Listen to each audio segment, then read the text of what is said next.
नेवासा तालुक्यातील तरवडी या गावामध्ये संत गोरोबा काका, विठ्ठल रुक्मिणी व मुंजोबा या देवतांची प्राणप्रतिष्ठा सोहळा रविवार दिनांक 8/6/2025 रोजी तरवडी येथे कुंभार बांधवांच्या वतीने व समस्त ग्रामस्थांच्या वतीने उत्साहात पार पडला।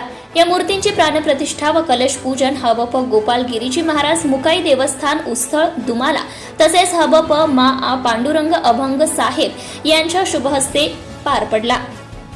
या प्रसंगी गावातील हबप रामनाथ महाराज, राजगुरू जनार्दन भालेराव देवा, हबप ऋतुजाताई इंगळे, हबप स्वरालीताई भालेराव तसेच कुंभार संघटनेचे श्री विनायक रावजी राऊत, डॉक्टर भाऊसाहेब आवडकर, राजाभाऊ बोरुडे, ज्येष्ठ नेते रामभाऊ खंडाळे सर, कचरू बोरुडे तसेच जिल्ह्यातील सर्व समाज बांधव, त्याचबरोबर गावातील सरपंच, उपसरपंच, ग्रामपंचायतीचे सर्व सन्माननीय सदस्य तसेच चेअरमॅन, व्हाईस चेअरमॅन, सर्व सदस्य, ग्रामस्थ व शिवाजीराव महाशिकारे यांच्या प्रेरणेतून परिसरातील सर्व महाशिकारे परिवार, थोरात परिवार, इंगळे परिवार, सर्व समाज बांधव या कार्यक्रमासाठी उपस्थित होते।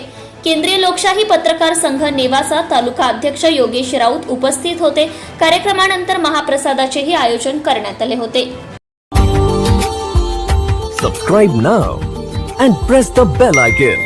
Never miss an update.